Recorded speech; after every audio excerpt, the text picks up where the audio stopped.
Hello everyone, welcome to my YouTube channel. അപ്പോൾ ഇന്ന് ഞാൻ നിങ്ങളോട് ഡിസ്കസ് ചെയ്യാൻ പോകുന്നത് ഒരു സീവിയർ ആക്നെ ഉള്ള ഒരാൾ ഏത് kind of face wash use ചെയ്യണം എന്നുള്ളതിനെ പറ്റി പറയാൻ വേണ്ടിയിട്ടാണ്. അപ്പോൾ നമുക്കറിയാം അല്ലേ, ഇപ്പോൾ സീവിയർ ആക്നെ എല്ലാവരും ഒരു മെയിൻ ഇഷ്യൂ ആണ്. സീവിയർ ആക്നെ വരാൻ പല റീസൺസ് ഉണ്ട്. ഇപ്പോൾ പൊല്യൂട്ടഡ് ഏരിയസിലാണെങ്കിലും നമുക്ക് സ്ട്രെസ് റിലേറ്റഡ് പ്രോബ്ലംസ് ഉണ്ടെങ്കിലും മെന്റലി റിലേറ്റഡ് ആയി എന്തെങ്കിലും ഒരു ഇഷ്യൂസ് ഉണ്ടെങ്കിൽ എന്തായാലും നമുക്ക് മുഖത്ത് ഒരു ബ്രേക്ക് ഔട്ട്സ് വരാൻ ചാൻസ് ഉണ്ട്. ഓക്കെ, അപ്പോൾ ഒരു സീവിയർ ആക്നെയുള്ള ഒരാൾ ഏത് ഫേസ് വാഷ് സെലക്ട് ചെയ്യണമെന്ന് എപ്പോഴും ഡൗട്ട്ഫുൾ ആയിരിക്കും അല്ലേ. അപ്പോൾ അങ്ങനെയുള്ളവർക്ക് നമുക്ക് ഫസ്റ്റ് പറഞ്ഞു കൊടുക്കാൻ പറ്റുന്ന ഒന്നാണ് മൈൽഡ് സോപ്പ്. എന്താണ് മൈൽഡ് സോപ്പ്? ബേബീസിന്റെ ഡെലിക്കേറ്റ് സ്കിന്നിന് യൂസ് ചെയ്യുന്ന സോപ്പാണ് മൈൽഡ് സോപ്പ്. ബേബി സോപ്പ് പോലെയുള്ള സോപ്പ് മുഖത്ത് യൂസ് ചെയ്യാൻ പറ്റും, കാരണം അത് സ്കിന്നിന് ഒരു പ്രോബ്ലം ഉണ്ടാക്കുന്നില്ല. നെക്സ്റ്റ് വണ്ണാണ് ബെൻസൈൽ പെറോക്സൈഡ് ക്ലെൻസർ എന്ന് പറയുന്നത്. ബെൻസൈൽ പെറോക്സൈഡ് ക്ലെൻസർ യൂസ് ചെയ്യുന്നതിന് മുന്നേ ഒന്ന് കോൺഷ്യസ് ആയിരിക്കണം, കാരണം സെൻസിറ്റീവ് സ്കിന്നുള്ള ആൾക്കാർക്ക് ഇത് യൂസ് ചെയ്യാൻ പാടില്ല. എക്സിമ, സോറിയാസിസ് പോലെയുള്ള രോഗങ്ങൾ ഉള്ള ആൾക്കാർക്ക്, ഈ സെൻസിറ്റീവ് സ്കിന്നുള്ള ആൾക്കാർക്ക് ഈ ബെൻസൈൽ പെറോക്സൈഡ് ക്ലെൻസർ യൂസ് ചെയ്യാൻ പാടില്ല.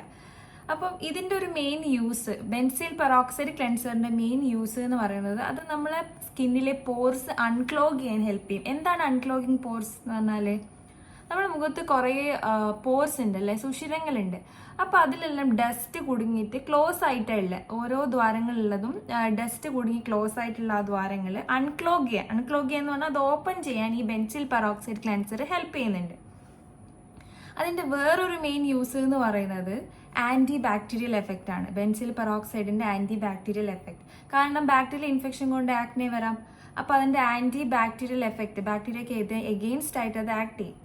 പിന്നെ വരുന്ന ഒരു യൂസ് ആണ് ആന്റി ഇൻഫ്ലമേറ്ററി എഫക്റ്റ്. നമുക്കറിയാം ആക്നെ വരുമ്പോൾ മുഖത്ത് കുറെ ഇൻഫ്ലമേഷൻസ് ഉണ്ടാവും, പസ് ഫില്ല് ചെയ്തിട്ടുള്ള ഇൻഫ്ലമേഷൻ, പഴുപ്പ് നിറഞ്ഞ കുറച്ച് നീര് പോലെ മുഖത്ത് രൂപപ്പെടും. അപ്പൊ അതിന് എഗെയിൻസ്റ്റ് ആയിട്ട് ആക്ട് ചെയ്യുന്ന ആൾക്കാരാണ് ഈ ബെൻസൈൽ പെറോക്സൈഡ്. അപ്പൊ നമുക്ക് മൂന്നാമതായി യൂസ് ചെയ്യാൻ പറ്റുന്ന ക്ലെൻസർ ആണ് salicylic acid cleanser. Salicylic acid ക്ലെൻസറിന് ബെൻസൈൽ പെറോക്സൈഡിന്റെ സിമിലർ രണ്ട് യൂസ് ഉണ്ട്, പോർ അൺക്ലോഗിങ്ങും നെക്സ്റ്റ് വരുന്നത് എക്സ്ഫോളിയേഷനും. ഇത് രണ്ടും സാലിസിലിക് ആസിഡ് ക്ലെൻസറിനും ബാധകമാണ്. അപ്പൊ അടുത്ത വരുന്ന അതിന്റെ യൂസ് എന്ന് പറയുന്നത്, നമ്മുടെ ഓയിലി സ്കിൻ ടെക്സ്ചർ ഉണ്ടാവും അല്ലെ, ഓയിലി സ്കിൻ ടെക്സ്ചർ ഉള്ള ആൾക്കാർക്ക് അത് റെഗുലേറ്റ് ചെയ്യാൻ ഈ സാലിസിലിക് ആസിഡ് ക്ലെൻസർ ഹെൽപ്പ് ചെയ്യുന്നുണ്ട്, നമ്മൾ നോർമലൈസ് ചെയ്യാൻ ഹെൽപ്പ് ചെയ്യും. ഓയിലി സ്കിന്നാണ് ഹൈലി പ്രോൺ ടു ആക്നെ എന്ന് പറയാറുണ്ട്. ഓയിലി സ്കിന്നുള്ളവർക്ക് ഈ ആക്നെ വരുന്നത് കുറച്ച് കൂടുതലായിരിക്കും.